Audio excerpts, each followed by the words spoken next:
الحمد لله نحمده ونستعينه ونستغفره ونؤمن به ونتوكل عليه ونعوذ بالله من شرور أنفسنا ومن سيئات أعمالنا من يهده الله فلا مضل له ومن يضلله فلا هادي له ونشهد أن لا إله إلا الله وحده لا شريك له وأشهد أن سيدنا ومولانا محمدا عبده ورسوله أما بعد فأعوذ بالله من الشيطان الرجيم بسم الله الرحمن الرحيم يا أيها الذين آمنوا لا ترفعوا أصواتكم فوق صوت النبي ولا تجهروا له بالقول كجهر بعضكم لبعض أن تحبط أعمالكم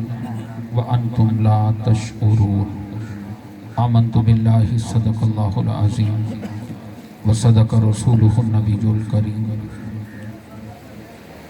إن الله وملائكته يصلون على النبي يا أيها الذين آمنوا صلوا عليه وسلموا تسلیما۔ تمام دوست محبت کے ساتھ میرے آقا علیہ السلام کی ذات پاک پر درود و اسلام کا نذرانہ پیش کریں۔ الصلاۃ والسلام علیک یا سیدی یا رسول اللہ وعلی آلک واصحابک یا حبیب اللہ۔ الصلاۃ والسلام علیک یا سیدی یا رسول اللہ وعلی آلک واصحابک یا رحمت للعالمین۔ نثار تیری چہل پہل پر ہزاروں عیدیں ربیع الاول، نثار تیری چہل پہل پر ہزاروں عیدیں ربیع الاول، سوائے ابلیس کے جہاں میں سبھی تو خوشیاں منا رہے ہیں۔ زمین تھی فضا تھی نہ آسماں روشن، ہوئے ظہور محمد دو جہاں روشن۔ السلام ہے تاجدار پیر من، ازیائے نظر تو تنویر من، تو شہنشاہ ومن ادنا غلام، دست بستہ می کنم پیش السلام۔ شرم سارم شرم سارم شرم سارم چونکہ من بندہ غلیظ، یا حفیظو یا حفیظو یا حفیظ۔ نہایت ہی واجب الاحترام واجب القدر عزیز سامعین محترم حاضرین مجلس اور دوست احباب، السلام علیکم ورحمۃ اللہ وبرکاتہ۔ کوئی لمبا چوڑا خطاب کرنا مقصود نہیں ہے، جیسا کہ میرے بھائی عارف صاحب نے مجھے حکم دیا ہے کہ ادب کے بارے میں بات کرنی ہے۔ ادب جو ہے یہ کامیابی کی سب سے پہلی سیڑھی ہے۔ جس بندے کو ادب آ گیا سمجھ لیں کہ وہ کائنات میں سب سے کامیاب انسان ہے۔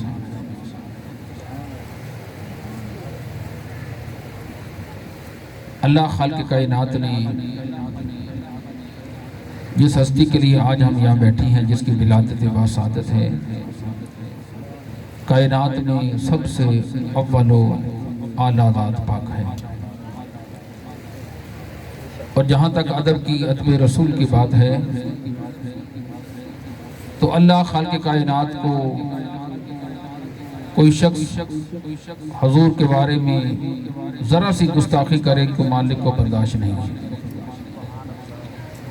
گستاخی تو بڑی دور کی بات ہے، کوئی شخص میرے آقا کی بارگاہ میں آ کر اونچی آواز سے بات کر دے تو اللہ کو وہ بھی پسند نہیں۔ قرآن مجید فرقان حمید کو اٹھا کر دیکھیں 26واں پارہ، اللہ خالق کائنات ارشاد فرماتا ہے یا ایھا الذین آمنوا لا ترفعوا اصواتکم فوق صوت النبی، اے ایمان والو میرے محبوب کی آواز سے بھی اپنی آواز کو کبھی اونچا نہ کرنا۔ حکم ہے، اللہ تبارک و تعالی اہل ایمان کو حکم دے رہا ہے کہ یا ایھا الذین آمنوا لا ترفعوا اصواتکم فوق صوت النبی، کہ ایمان والوں میرے محبوب کی آواز سے بھی اپنی آواز کو کبھی اونچا نہ کرنا۔ کیا ہوگا؟ وَلَا تَجْهَرُوا لَهُ بِالْقَوْلِ كَجَهْرِ بَعْضِكُمْ لِبَعْضٍ، اللہ فرماتے کہ نہ ہی میرے محبوب سے ایسے گفتگو کرنا جس طرح آپس کے اندر کرتے ہیں. ان تحبط اعمالکم وانتم لا تشعرون، اگر تم نے ایسا کر دیا تو ان تحبط اعمالکم، تمہارے سارے نیک اعمال ضائع ہو جائیں گے اور تمہیں پتہ بھی نہ چلے گا. ان تحبط اعمالکم وانتم لا تشعرون، تمہیں شعور بھی نہیں ہوگا، پتہ بھی نہیں چلے گا کہ کیسے ضائع ہو گیا. تو اس لیے ادب رسول اللہ خالق کائنات خود سکھا رہا ہے. روایات میں آتا ہے کہ جب اللہ خالق کائنات نے یہ آیت مقدسہ تلاوت فرمائی، اللہ خالق کائنات نے جبریل امین کو بھیجا اور فرمایا کہ جاؤ میرے محبوب کے لیے ادب کے لیے یہ آیت مبارک لے جاؤ. جب آیت مبارکہ نازل ہوئی تو ہر صحابی اپنے من کے اندر شرمندہ ہے. کس بات سے؟ کہیں ایسا نہ ہو کہ یہ غلطی مجھ سے ہو گئی ہو، کہیں میں حضور کی بارگاہ میں کبھی اونچا بول گیا ہوں تو اللہ کو یہ پسند نہیں آیا. اور روایات میں آتا ہے ایک صحابی رسول تو ایسے تھے کہ جن کی آواز کے اندر قدرتی گرج تھی، موٹی آواز تھی. کئی لوگوں کی آواز کے اندر گرج ہوتی ہے، موٹی ہوتی ہے قدرتی طور پر. وہ صحابی رسول بھی ایسے تھے کہ ان کی آواز کے اندر گرج تھی اور موٹی آواز تھی. جب ان کے کان میں یہ آیت مبارکہ پہنچی تو انہوں نے اپنے اوپر یقین کر لیا کہ یہ غلطی مجھ سے ہوئی ہے، کیونکہ میری آواز موٹی ہے، گرج ہے، کہیں میں حضور کی بارگاہ میں اونچا بول گیا ہوں. تو اللہ کو یہ پسند نہیں آیا تو اللہ نے فرمایا کہ میرے محبوب کی آواز سے اپنی آواز کو اونچا نہ کرنا. تو روایات میں آتا ہے کہ وہ صحابی رسول اتنا روئے اللہ کی بارگاہ کے اندر اور ایک بند کمرے کے اندر 3 دن اور 3 راتیں وہ روتے رہے. نہ کھانے کی ہوش ہے نہ پینے کی ہوش ہے. جب میرے آقا علیہ السلام نے محسوس کیا کہ فلاں صحابی 3 دن سے مسجد میں نہیں آ رہے تو دریافت کیا، پوچھا صحابہ سے کہ وہ صحابی کہاں ہیں؟ تو لوگوں نے بتایا کہ یا رسول اللہ جب یہ آیت مبارکہ نازل ہوئی تھی تو اس نے اپنے اوپر وارد کر لی ہے. وہ یہ سمجھ رہا ہے کہ یہ میری وجہ سے ہوا ہے، میری آواز اونچی ہے، میری آواز میں گرج ہے. تو یا رسول اللہ وہ تو بند کمرے میں رو رہا ہے. تو میرے آقا علیہ السلام نے کرم فرمایا، آپ نے فرمایا کہ چلو اس کے گھر پہ چلتے ہیں. جب میرے آقا علیہ السلام وہاں تشریف لے کر گئے تو وہ صحابی رسول حضور کے قدموں کے ساتھ لپٹ گیا اور معافی مانگنے لگا. تو اللہ کے محبوب نے ارشاد فرمایا میرے صحابی یہ تیرے لیے نازل نہیں ہوئی، یہ تو قیامت تک آنے والے مسلمانوں کے لیے اللہ خالق کائنات نے نازل فرما دی. یہ تو اللہ خالق کائنات ادب سکھا رہا ہے. روایات میں آتا ہے کہ سیدنا علی المرتضیٰ، سیدنا عثمان غنی، عمر فاروق، ابو بکر صدیق رضی اللہ تعالیٰ عنہ اور بہت سے جیسے صحابہ اس آیت مبارکہ کے نزول کے بعد مدینہ پاک کی حدود پر جا کر کھڑے ہو جاتے. صبح سے لے کر شام تک جو قافلے مدینہ پاک کے اندر داخل ہوتے ان کو روک لیا جاتا، ان کو ادب رسول سکھایا جاتا اور حضور کے بارے میں بتایا جاتا کہ ہستی کی بارگاہ میں جانے والے ہو. پھر ان کو مدینہ پاک کے اندر داخلے کی اجازت ہوتی. تو دوستو ادب تو یہ چیز ہے. ادب کامیابی کی سب سے بڑی سیڑھی ہے. تو اللہ خالق کائنات نے اپنے محبوب کا ادب تو اس انداز سے کروایا ہے. قرآن مجید فرقان حمید اٹھا کر دیکھیں، اللہ خالق کائنات نے اپنے محبوب کی ہر ادا کو قرآن کے اندر سما دیا. اگر اللہ کا محبوب دوپہر کے وقت غسل فرماتے ہیں اور غسل کے بعد ہلکی ہلکی دھوپ کے اندر باہر تشریف لاتے ہیں تو آپ کی سیاہ زلفیں جن کی بھی آپ نے زیارت کی ہے یہ زلفیں بکھر پر حضور کے چہرے پر آ جاتی ہیں تو اللہ کو یہ ادا پسند آتی ہے. کتنا پیارا سہانا منظر ہوگا جب میرے آقا علیہ السلام کی گیلی گیلی زلفیں غسل کے بعد ہلکے ہلکے قطرے گرتے ہوئے میرے آقا علیہ السلام کے چہرے انور پر آتی ہیں تو اللہ خالق کائنات کو یہ ادا اتنی پسند آتی ہے تو اللہ فرماتا ہے وَالضُّحَىٰ وَاللَّيْلِ إِذَا سَجَىٰ وَالضُّحَىٰ وَاللَّيْلِ إِذَا سَجَىٰ. اللہ فرماتا ہے کہ محبوب جب تمہاری سیاہ زلفیں چہرے پر آتی ہیں تو یوں لگتا ہے کہ وَالضُّحَا وَاللَّيْلِ إِذَا سَجَا، جیسے اندھیری رات میں چاند چمک رہا ہے۔ نعرے تکبیر، اللہ اکبر، نعرے رسالت، یا رسول اللہ، نعرے حیدری، جیسے اندھیری رات میں چاند چمک رہا ہے۔ تو دوستو، چاند اور سورج تو خود حضور کے محتاج ہیں۔ چاند سورج میرے آقا علیہ الصلوۃ والسلام کے کھڈونے ہیں۔ روایات میں آتا ہے کہ حضرت حلیمہ سعدیہ پاک بی بی جب میرے آقا علیہ الصلوۃ والسلام کو اپنے گھر کے اندر لے کر آئیں، صبح کا وقت ہے، نماز فجر کے بعد ابھی سورج نکلا ہی تھا، تھوڑی آب و تاب پر گیا تو حضرت حلیمہ سعدیہ بازار میں کچھ سامان لینے کے لیے جاتی ہیں تو وہاں پر دیکھتی ہیں کہ بہت سے کفار و مشرکین کھڑے ہیں اور سب حیران اور پریشان ہیں۔ حیرانی کی بات کیا ہے؟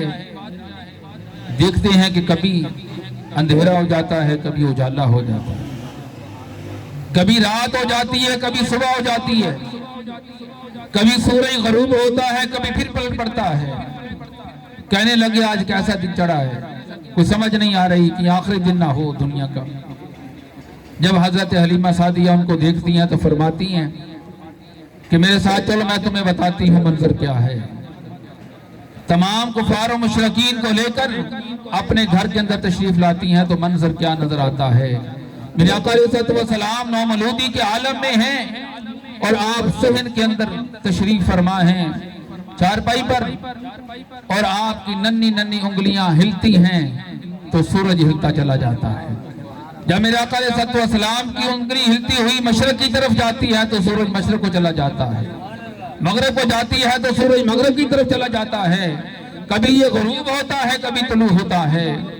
تو دوستو، یہ میرے آقا علیہ الصلوۃ والسلام کے اللہ خالق کائنات نے کھلونے بنائے ہیں، سورج اور چاند۔ تو آقا علیہ الصلوۃ والسلام کی ذات پاک وہ ذات ہے کہ ہم آقا علیہ الصلوۃ والسلام کے کسی بھی منظر کو دیکھیں، کسی بھی سیرت کو دیکھیں، کسی بھی انداز کو دیکھیں تو اعلیٰ سے اعلیٰ ہمیں نظر آتا ہے۔ هو الاول والآخر والظاہر والباطن۔ اللہ کے محبوب نے فرمایا کہ میرے صحابہ میں اول بھی ہوں، میں آخر بھی ہوں، میں ظاہر بھی ہوں، میں باطن بھی ہوں۔ صفت اولیت کیا ہے؟ حضرت جابر میرے آقا علیہ السلام کی بارگاہ میں عرض کرتے ہیں، یا رسول اللہ، میرے آقا، سب سے پہلے اللہ خالق کائنات نے کس کو پیدا فرمایا؟ کون سی وہ چیز ہے جو کائنات میں سب سے پہلے پیدا کی گئی؟ تو اللہ کے محبوب نے ارشاد فرمایا، یا جابر خلق اللہ من نوری ومن نور اللہ۔ اے جابر، اللہ خالق کائنات نے سب سے پہلے تیرے محبوب کے نور، اپنے نور سے تیرے محبوب کے نور کو پیدا فرمایا۔ خلق اللہ من نوری ومن نور اللہ، اللہ نے اپنے نور سے محبوب کے نور کو پیدا کیا، پھر اس نور کا ظہور ہوا سیدہ آمنہ کی گود کے اندر۔ تو دوستو، جب سیدنا آدم علیہ السلام ابھی پیدا نہیں ہوئے تھے، میرے آقا فرماتے ہیں کہ ابھی وہ مٹی اور پانی کی کشمکش میں تھے، تو میں اس وقت بھی کوئی نبی تھا، اللہ کا محبوب اس وقت بھی تھا۔ هو الاول، صفت اولیت ہے، اور سجدہ تو اللہ کی ذات کو ہے۔ لیکن قرآن مجید فرقان حمید اٹھا کر دیکھیں، اللہ فرماتا ہے وَإِذْ قُلْنَا لِلْمَلَائِكَةِ اسْجُدُوا لِآدَمَ، فرشتوں کو حکم دیا کہ آدم کو سجدہ کرو۔ دوستو، یہ تو عقل بھی کام کرتی ہے، تو سجدہ تو اللہ کی ذات کو کرنا ہے، آدم کو تو نہیں کرنا۔ تو جب فرشتوں کو حکم ملتا ہے کہ آدم کو سجدہ کرو، تو ان میں سے ایک بہت جلیل القدر جو تھا، جس نے کہا کہ میں تو آدم کو سجدہ نہیں کرتا، میں تو رب کو سجدہ کروں گا۔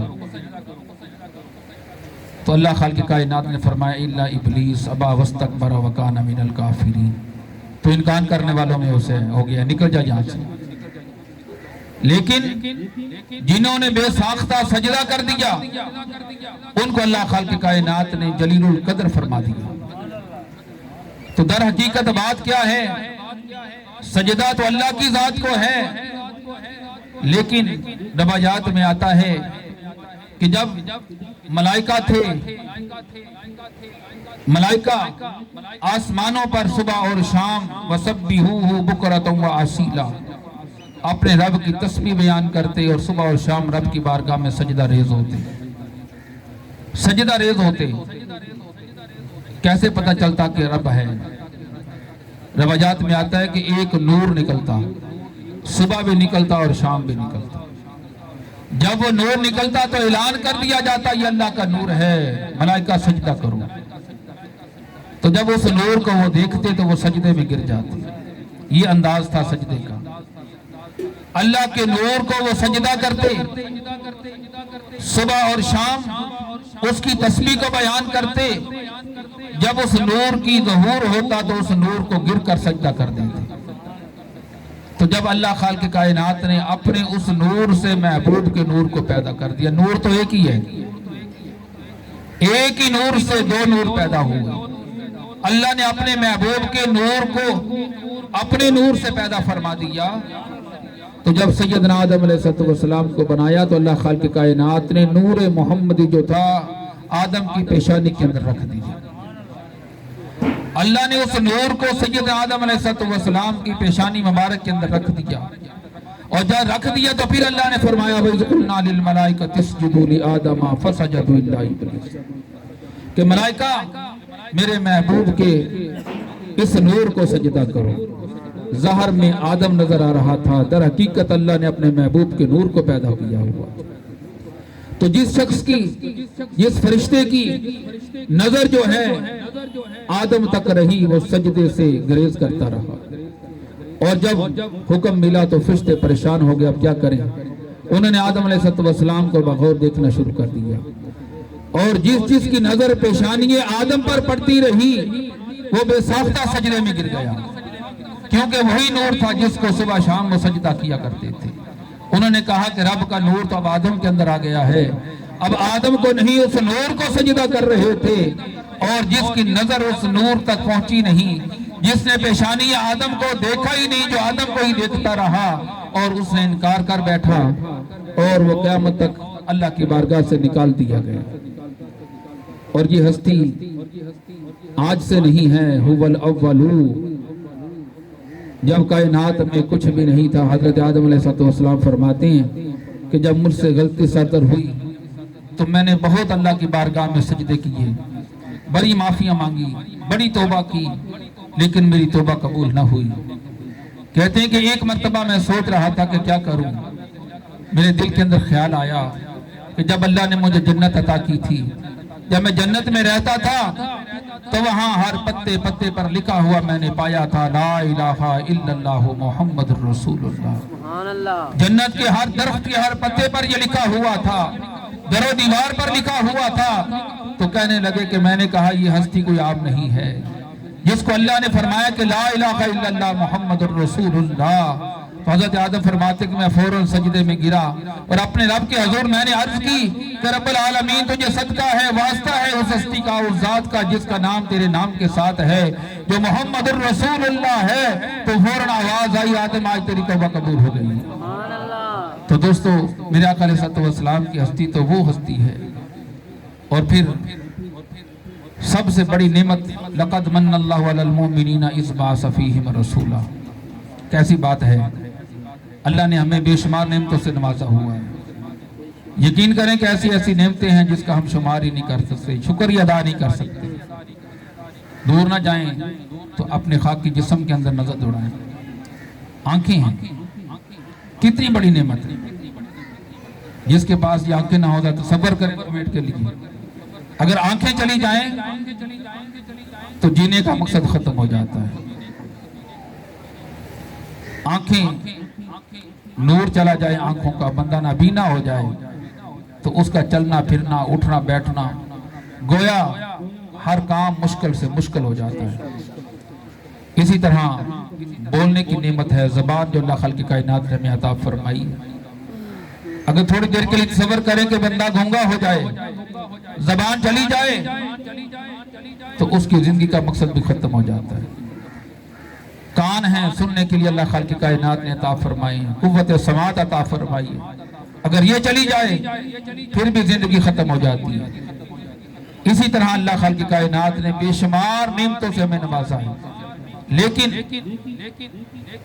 قرآن مجید فرقان حمید کو آپ اعلی حمد سے پڑھنا شروع کر دیں والناس تک پڑھیں، کسی جگہ پر آپ کو یہ نظر نہیں آئے گا کہ اللہ نے فرمایا کہ بندے میں نے تمہیں آنکھیں دی ہیں، تم پر احسان کیا ہے، تمہیں سننے کی قوت دی ہے، تم پر احسان کیا ہے، تمہیں بولنے کی طاقت دی ہے، تم پر احسان کیا ہے۔ نہیں، لفظ احسان نہیں فرمایا، فرمایا کہ فی احسن تقویم، میں نے تو تمہیں بڑی پیاری شکل و صورت کے اندر پیدا فرمایا۔ بربک الکریم، تیرے رب تو بڑا کرم کرنے والا ہے۔ یہ نہیں فرمایا کہ میں نے تم پر احسان کیا۔ دوستو، ایک نعمت اللہ خالق کائنات نے ہمیں کائنات میں ایسی عطا فرمائی، جب اللہ خالق کائنات اس نعمت کا ذکر کرتا ہے تو اللہ فرماتا ہے کہ میں تم پر بہت بڑا احسان کر رہا ہوں۔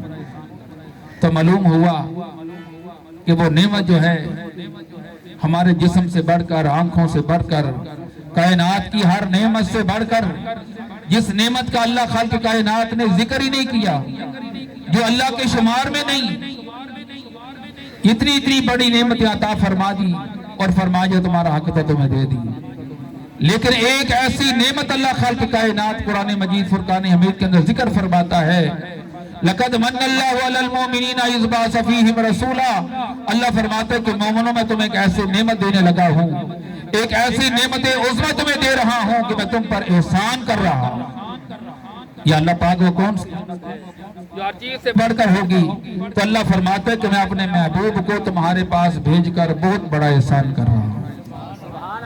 تو یقیناً نعرہ رسالت، نعرہ تحقیق، یقیناً آقا علیہ الصلوۃ والسلام کا اس جہان میں تشریف لانا کائنات کی سب سے بڑی نعمت ہے۔ اور یہی نہیں، قرآن مجید فرقان حمید کو اٹھا کر دیکھیں، لا اقسم بہذا البلد وانت حل بہذا البلد، کائنات کی ہر چیز ترس گئی تھی کہ کوئی تو ہستی ہے جس کا اعلان کیا گیا تھا، وہ کب آئے گی؟ وہ کب آئے گی؟ جب زمین پر بہاریں آئیں گی۔ تو جب میرے آقا علیہ الصلوۃ والسلام کے قدم مبارک زمین پر لگے تو اللہ فرماتا ہے کہ لا اقسم بہذا البلد، اے محبوب میں تیرے شہر کی بھی قسم کھاتا ہوں، وانت حل بہذا البلد، اس لیے کھاتا ہوں کہ تو اس شہر میں رہتا ہے۔ تو دوستو، جہاں جہاں میرے آقا علیہ الصلوۃ والسلام کے قدم مبارک لگے، اللہ خالق کائنات ان کی بھی قسمیں کھاتا ہے۔ حضرت امام مالک رضی اللہ تعالیٰ عنہ کے بارے میں آتا ہے کہ جب آپ مدینہ پاک تشریف لے جاتے تو آپ گلیوں میں نہیں چلتے تھے۔ حضرت امام مالک جب مدینہ پاک تشریف لے جاتے تو آپ جو تھے دیواروں کے ساتھ گھسیٹتے تھے، دیواروں کے ساتھ گھسیٹتے اور آپ کا جسم مبارک زخمی ہو جاتا۔ تو کسی دن دوست نے پوچھا کہ حضرت یہ کیا عمل ہے؟ مدینہ پاک میں آپ تشریف لے کر جاتے تو ہم نے دیکھا کہ آپ گلیوں میں نہیں چلتے، آپ دیواروں کے ساتھ گھسیٹتے ہیں، جسم مبارک زخمی ہو جاتا ہے۔ تو آپ فرماتے ہیں کہ یہ وہ گلیاں ہیں مدینہ پاک کی جہاں میرے آقا علیہ الصلوۃ والسلام گزرا کرتے تھے، میں اس لیے گلی میں نہیں چلتا کہ کہیں حضور کے قدم پر میرا قدم نہ آ جائے۔ فرماتے اس لیے میں گلیوں میں نہیں چلتا، میں تو دیواروں کے ساتھ گھس کے چلتا ہوں۔ پھر فرماتے ہیں کہ جب میں اپنی روحانی نظر کے ساتھ دیکھتا ہوں تو مدینہ پاک کی گلیاں فرشتوں اور ملائکہ سے بھری ہوتی ہیں اور میرے آقا علیہ السلام پر درود و سلام پڑھ رہے ہوتے ہیں تو مجھے پاؤں دھرنے کی جگہ ہی نہیں ملتی۔ تو دوستو، یہ ادب رسول ہے، یہ ادب رسول ہے۔ تو میرے آقا علیہ الصلوۃ والسلام اس جہان کے اندر تشریف لائے تو ہر بے آسرا کو آسرا مل گیا، بے سہارا کو سہارا مل گیا، یتیموں کو مقام مل گیا اور بیٹیوں کو وراثت مل گئی۔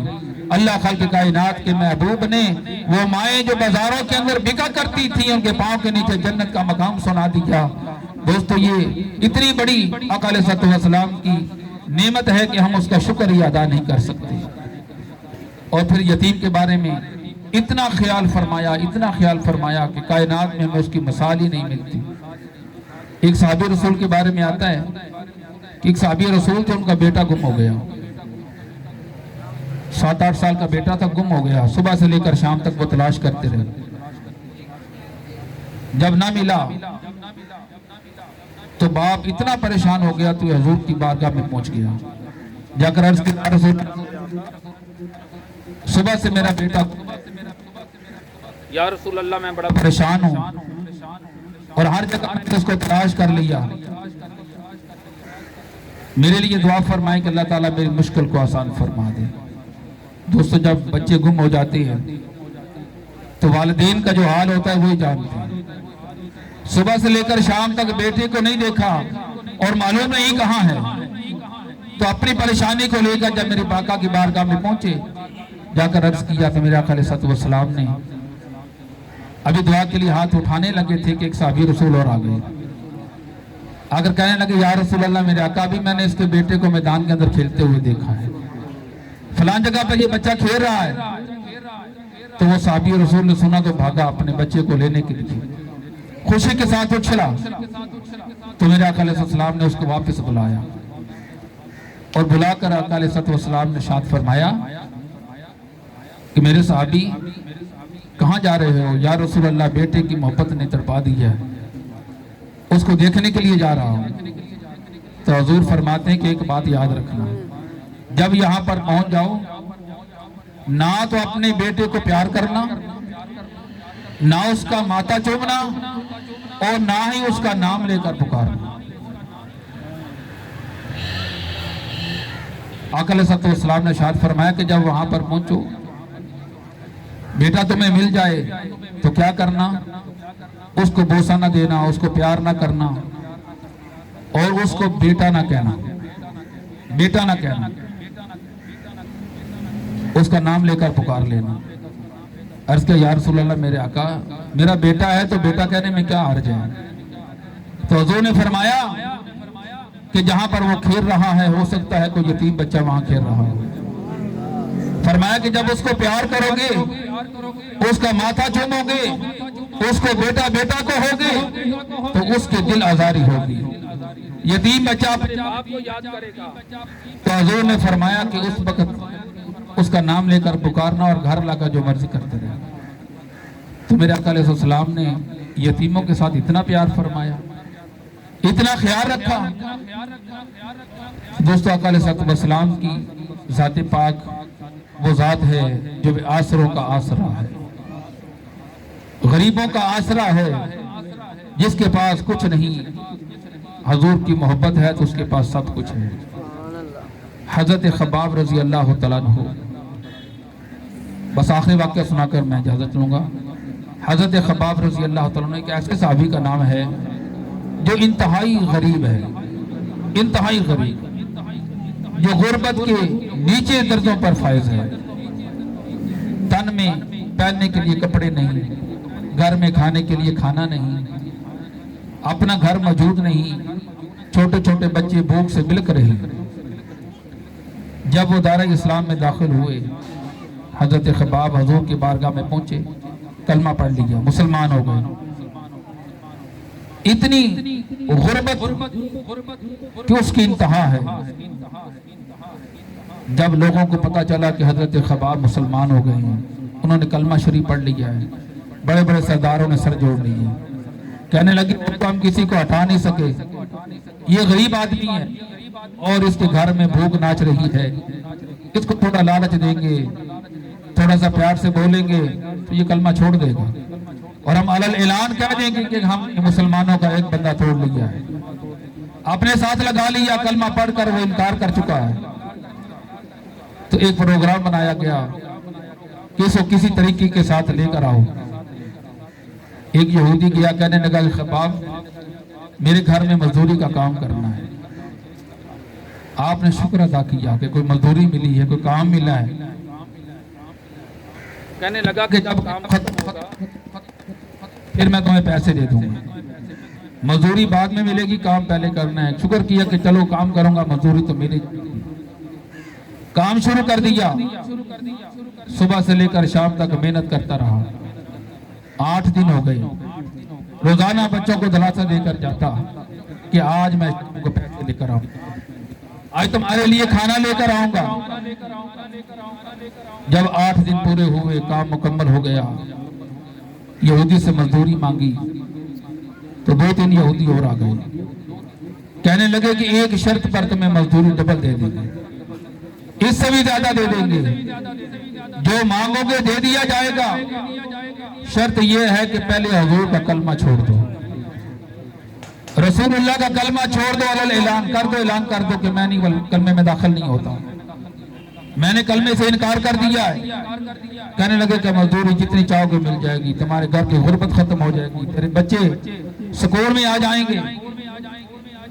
جب اس بات کو سنا تو حضرت خباب زمین پر بیٹھ گئے، بڑے پیارے انداز میں اپنے دونوں ہاتھ اپنے سر پر رکھ لیے، اور ایک آواز نکلی کہ کاش۔ جب کاش کا لفظ نکلا تو یہودی کہنے لگے اب کام گرم ہو گیا ہے، اب لگتا ہے یہ کلمہ چھوڑ دے گا۔ آپ فرماتے کہ کاش مجھے پتا ہوتا کہ یہ مزدوری میں رسول اللہ کے لیے کر رہا ہوں، کہتے خدا کی قسم میں رات بھی کرتا، میں دن بھی کرتا، میں رات کو بھی گھر نہ جاتا، 24 گھنٹے میں مزدوری کرتا، اگر مجھے پتا ہوتا کہ یہ رسول اللہ کے لیے میں کر رہا ہوں۔ میں تو سمجھتا رہا میں اپنے بچوں کے لیے کر رہا ہوں، اپنے لیے کر رہا ہوں۔ اتنی بات کہہ کر وہاں سے نکل پڑے۔ ادھر میرے آقا علیہ الصلوۃ والسلام مسجد نبوی شریف کے اندر صحابہ کو خطاب فرما رہے ہیں، گفتگو فرما رہے ہیں، تو میرے آقا نے فوراً گفتگو بند کر دی اور فرمایا کہ میرے صحابہ ابھی تھوڑی دیر کے بعد ایک بندہ مسجد میں داخل ہوگا۔ حضور فرماتے کسی نے کسی جنتی شخص کی زیارت کرنی ہے تو اس کو دیکھ لینا۔ ابھی حضور اعلان فرما رہے ہیں تو حضرت خباب مسجد میں داخل ہو رہے ہیں۔ جب صحابہ نے دیکھا تو فوراً اٹھے اور اس کے چہرے کو چومنا شروع کر دیا۔ تو حضور نے فرمایا کہ یہ جنتی شخص ہے جس نے اپنی مزدوری میرے نام پر چھوڑ کر آ گیا ہے۔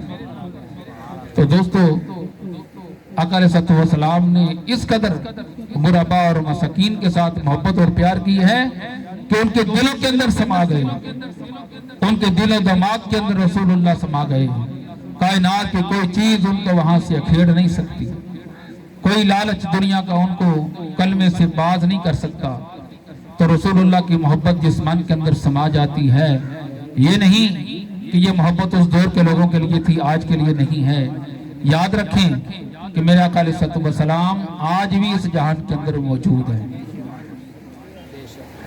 یہ یقین ہے ہمارا کہ آقا علیہ الصلوۃ والسلام آج بھی اس جہان کے اندر موجود ہے، کیونکہ اللہ فرماتا ہے کہ میرا محبوب اس جہان کی روح ہے، میرا محبوب اس جہان کی جان ہے۔ تو جب جسم کے اندر جان ہو تو پھر وہ حرکت کرتا ہے، جب جسم کے اندر روح ہو تو پھر وہ زندہ ہے، جب روح نکل جائے تو وہ مر جاتا ہے، مردہ ہو جاتا ہے۔ تو تھوڑی دیر کے لیے جب آقا علیہ الصلوۃ والسلام شب معراج کو اس جہان کے اس جہان کی تو تشریف لے گئے، تو آپ نے بھی پڑھا، ہم نے بھی سنا ہے، پڑھا ہے کہ جب آقا علیہ الصلوۃ والسلام اس جہان سے اس جہان کی طرف تشریف لے گئے تو اس جہان کا نظام جہاں تھا وہاں رک گیا تھا، کنڈی ہل رہی تھی، ہلتی رہی، پانی چل رہا تھا، چلتا رہا۔ اب یہ اللہ جانتا ہے، یہ اللہ کا رسول جانتا ہے کہ اللہ کا محبوب کتنی صدیاں آسمانوں پر رہے، کتنی صدیاں سدرۃ المنتہا پر رہے، کتنی دیر ثم دنا کے مقام پر رہے، پھر فتح دلہ پر رہے، اور پھر رب کی عرش و کرسی پر رہے، اور کتنی صدیاں اپنے رب سے شرف ملاقات رہے۔ یہ کوئی نہیں جانتا، لیکن اتنا ضرور جانتے ہیں کہ جب وہ ہستی، جب آقا علیہ الصلوۃ والسلام اس جہان کے اندر واپس تشریف لائے تو یہ جہان کا نظام جہاں تھا وہیں سے پھر چل پڑا، جہاں پڑا تھا وہیں پھر چل پڑا۔ تو آج بھی میرے آقا علیہ الصلوۃ والسلام اس جہان کے اندر موجود ہیں تو نظام چل رہا ہے۔ اگر معاذ اللہ حضور یہاں موجود نہ ہو تو اس جہان کا نظام پھر ختم ہو جائے گا۔ یہ صبح سورج نکلتے غروب ہوتے آپ دیکھتے ہیں، صبح اور شام کا نظام دیکھتے ہیں، تو یہ جان لے کہ آقا علیہ السلام اس جہان کے اندر موجود ہے۔ تو ہمارا ایمان، یقین اور عقیدہ یہ ہے کہ آقا علیہ الصلوۃ والسلام اس جہان کے اندر موجود ہے۔ هو الاول والآخر، حضور فرماتے ہیں کہ جس طرح کائنات میں کچھ بھی نہیں تھا، حضور کا نور اس وقت بھی موجود تھا،